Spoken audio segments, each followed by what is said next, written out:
You don't need to work. You don't need to make money. Just find someone to take care of you. Yeah, money is one tool that you need to fulfill purpose.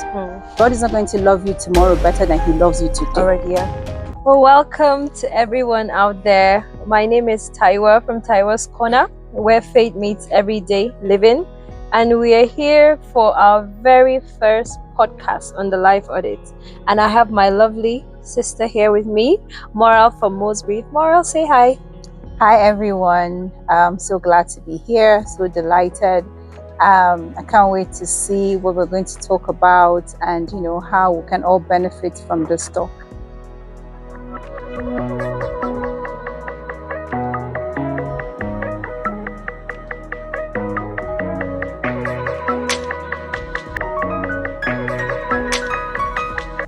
Right, so yeah, thank you very much, Moral. So as I said, this is a podcast on the Life Audit. So I'll just talk a little bit, just briefly, about what the Life Audit is all about. I did a series at the beginning of this year titled the Life Audit Series, where I covered the three aspects of the Life Audit, which involves the mind, the soul, and the body. And what a pleasure we have Moral here. She's a finance expert, and what better way for us to talk about life audits and lifestyle and basic everyday things without finance involved, right? Yeah. So as we go into that, I've already talked about what the life audit is. I also want to talk about the life audit sheet, which you can find a link for. Is here on my page. Just download it, try and go through it and fill it as clearly as you can. So we're just going to dive in right now, basically. First of all, we'll start with the mind. So Moral, I know you've gotten this question on your page. You have talked about different aspects about how your finances can affect your mind. So can you speak a little bit on that, just for our viewers today to hear? Absolutely. Yeah. Absolutely. This is a regular question and a very important one, I must say. So the mind is where everything starts, basically. So remember in Proverbs 23, I think verse 7, it says, as a man thinketh in his mind, that's how he is. Exactly. Right? So your thoughts generate from your mind. It's the custodian of all those thoughts that you have. And then when you tell yourself something, you cultivate that thing, and you eventually get that thing manifested, right? So your finances, if you say to yourself that, I can't really make it, you start giving yourself excuses like, I'm from a poor background, I don't have any mentor, I'm a woman, and all those things. I get that question a lot from women. They don't really want to talk about money. I must say, money affects every aspect of our lives, and money shouldn't be seen as something evil. It's a tool to fulfill purpose. Definitely. How do you multiply? How do you dominate if you don't have the resources that works on this earth? Exactly. Right? And money is that tool that you need. So money itself is not bad. It's when you now make money like your god or something, that's when it becomes an issue. Becomes evil. So money affects your purpose, affects what you're doing here on earth, affects what God has put in your mind to do. So like you said, we're starting with the mind, and the mind is very important because you need to tell yourself, you need to, what do you call it, self-therapy, or something like that. You talk to yourself. Nobody you can you can lie to every other person, but you cannot lie to yourself, right? Definitely. So your mind is where these things start. There's this book by Joyce Meyer, Battlefield of the Mind. That book changed my life. I was going through I'm taking us a bit off. I was going through some difficult time in my life. When I read that book, I realized that I have the power, because the truth is, God has done his part, right? He has come, he has died, he has loved us even when we're in sin. So there's no dosage of love. Okay, I have God's love 50% today. Tomorrow when I do something good, I'll get 100%. He has already loved us. So it's on our own part to do to do our own part and get that fulfillment, that purpose that God has sent us on earth to do. Yeah. So I'm so glad you mentioned women, because you and I obviously are women, and we're from the north. So, we know how women are marginalized, and that marginalization further affects mentality, capacity. You know, it internalizes, and it affects how, you know, in terms of like finance now, for instance, because we're focusing a little bit on finance today when we're talking about the mind. And you oftentimes you find that I have to use the example of the north, like I said, because that's, you know, where we're from, and we have experienced that from around us, our background.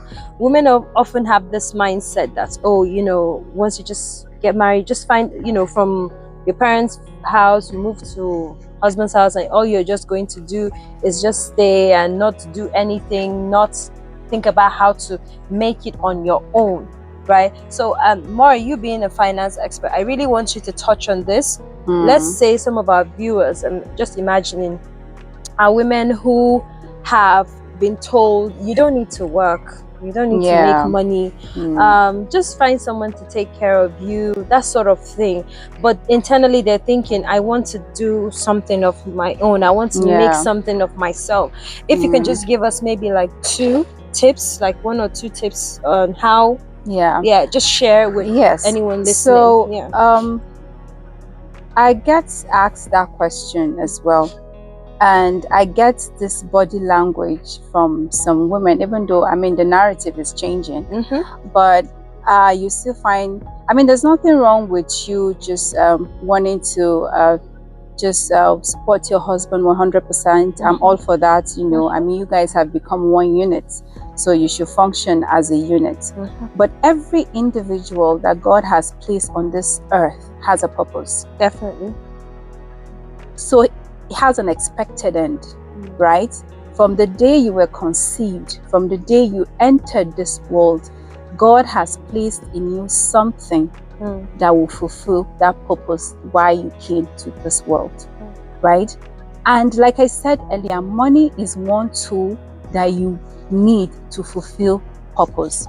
So say to yourself, because you are a woman doesn't mean that you cannot make money, or you cannot have your finances on track, or you cannot have a financial goal, or all of that. Let me ask you a question. If you're a woman, right?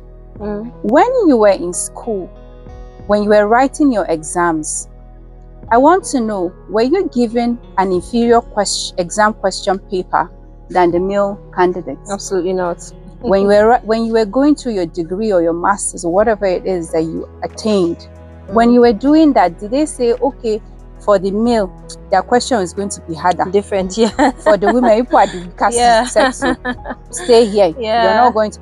That never happened. Absolutely. Never happened. We all got the same questions. We all got the same training. And some of us excelled more than the men, right? Absolutely. You know, so you have it in you. You have it in you to excel. Women are blessed. Women have so much capacity to do so much more than a lot of us think we can. So if we tell ourselves that we can do it, then we can do it. Start by defining what it is that you want to achieve. What is that financial goal of yours that you want to do? You want to support your husband's business? You want to start your own business? You have an amount, whatever it is that you want to start working towards. Talking about budgeting, right? Number 2, that's even just defining the financial goal, what it is that you want to achieve. Then another very, very important tool is budgeting. Budgeting cannot be overemphasized. See, if you don't track where your money, if you don't know where your money is going to, you will not arrive at your destination. You will not. So look at it as your financial GPS, So let's say we're in Asokoro now and you're heading towards Wusi and you don't know the way to Wusi. Please tell me, how will you get to Wusi? So look at budgeting as that financial GPS that tells you where you're going to. It helps you identify where you need to cut where you need to cut all those things you do not need. It helps you align your goals to that thing that you want to achieve. I assure you that it's something that you can do, and don't listen to anyone who tells you that you cannot achieve it. That's not true. God has placed in us something, and we can achieve that thing if we start working on it. Thank you very much, Moral. Thank you for we can achieve anything. That's a very important conclusion to that section about the mind. You can achieve anything as long as you put your mind to it, you put focus to it, and of course backing by God. Nothing is impossible. Once God is in your case, you're settled. And once God is for you, no one can be against you. We all know that.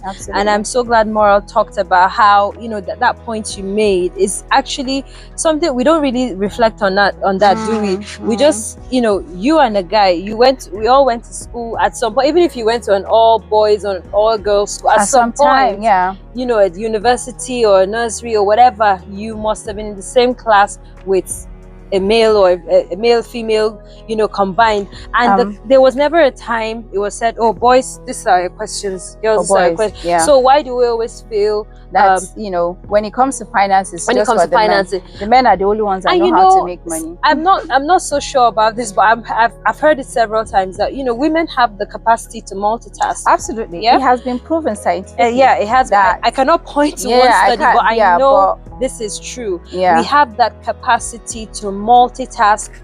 So, and that is very, very helpful when it comes to business. Absolutely. A woman, you can have a business and still have a career. You can run a family, you know, like you do. I mean, you have it all figured. You run a business, right? I mean, we don't all have figured out. Of course. But it's something that is achievable. Yes. It's something that you can work on continuously. So every day we try to be a better version of who we were yesterday. I mean, that's the point, right? Definitely. You know, but you have the ability to do that. You might not get it 100%, and you need support most of the time. But it's something that you can do it, and never for one put it in your mind that you cannot do it. Nobody should tell you that. You shouldn't accept it. God has given you the ability to do it. Just rely on Him. Have a very strong support system. And I tell you, you'll be amazed what you can achieve. Thank you very much, Moral, on that. So that's a very thank you again for all your points. And you know, as a way of conclusion, as you said earlier on, you can achieve anything you put your mind to. So now we're just going to go into the next section, which is about the soul.